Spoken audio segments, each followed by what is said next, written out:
ibinahagi ang isang larawan sa social media ng behind the scenes nila Kim Chiyu at Paulo Avellino kung saan tila mag-classmates silang nagliligawan sa eksena suot ang school uniform.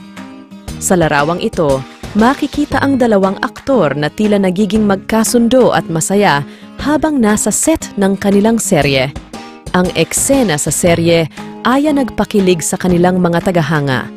Sa larawan, makikita ang dalawang artista na suot ang school uniform na tila nagdudulot ng kilig sa mga manonood. Parang classmates ang dalawa sa eksena at hindi mapigilang mapaisip ang mga netizens kung ano ang mga susunod na kaganapan sa kwento ng kanilang karakter. Ang What's Wrong with Secretary Kim ay isang seryeng romantiko na kilala sa magandang pagganap ng mga bida at sa kakaibang kwento nito.